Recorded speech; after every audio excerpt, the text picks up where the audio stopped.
A história do Estado do Rio de Janeiro. Parte 1. Da fundação até o início do século XX.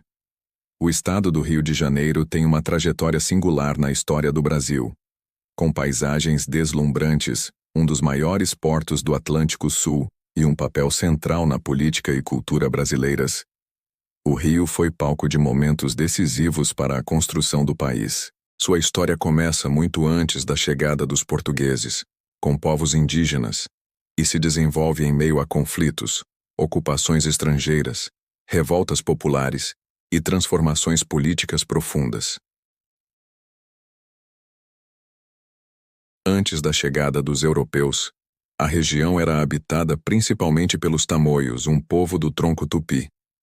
Eles viviam da pesca, caça e agricultura e tinham uma cultura rica.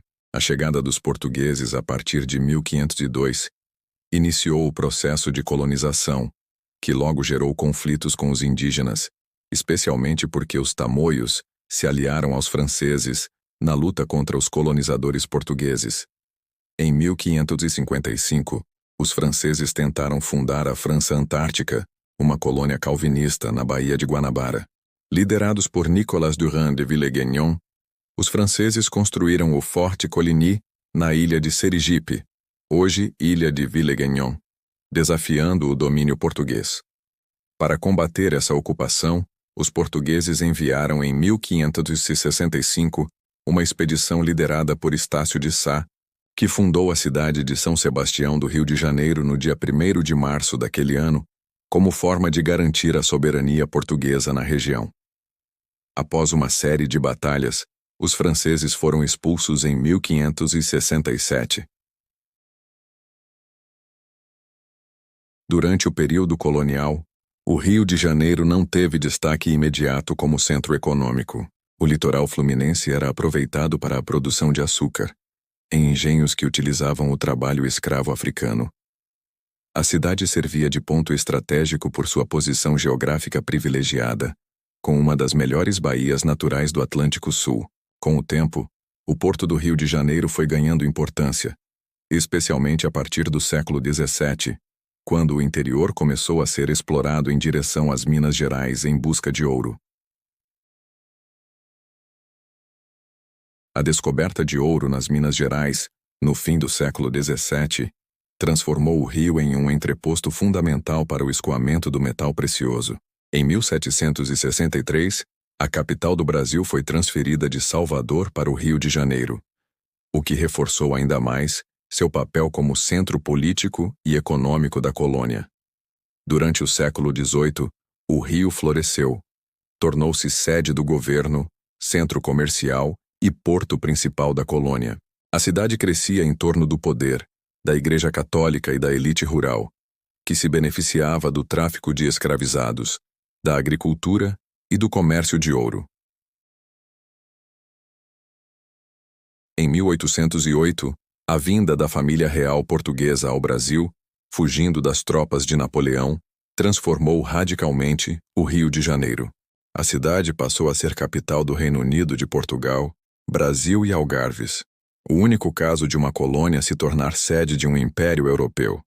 A presença da corte trouxe modernizações, abertura dos portos, criação da imprensa régia, do Banco do Brasil, da Biblioteca Real, hoje nacional, e de instituições culturais.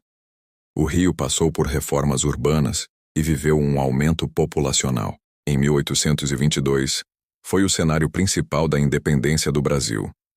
Dom Pedro I proclamou a independência em São Paulo, mas foi no Rio que as decisões políticas se consolidaram. A cidade continuou como capital do Império do Brasil. Durante o Império, 1822-1889, o Rio se tornou o coração da política brasileira.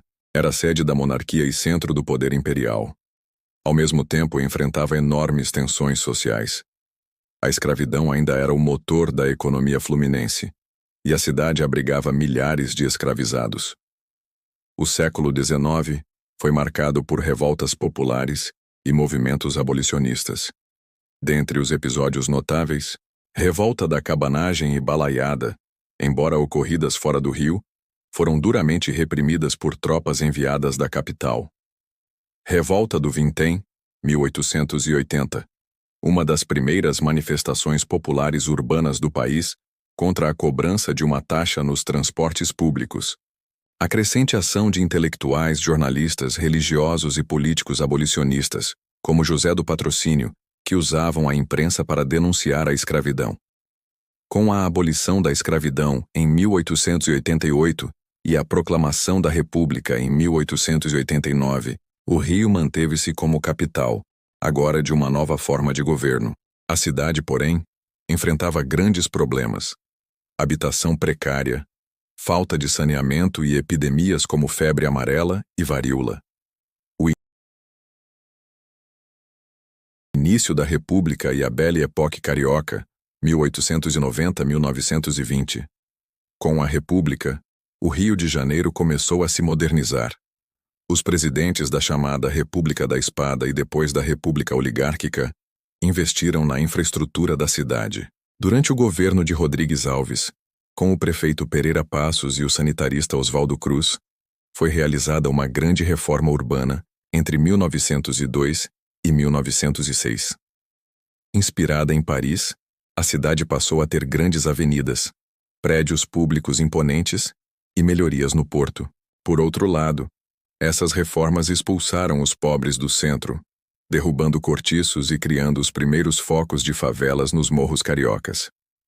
A insatisfação popular explodiu na Revolta da Vacina, 1904, quando a população reagiu com violência à vacinação obrigatória e às remoções forçadas. Ao mesmo tempo, o Rio vivia sua Belle Époque, com cafés, teatros e intensa vida cultural. Era a sede da elite econômica e política do Brasil.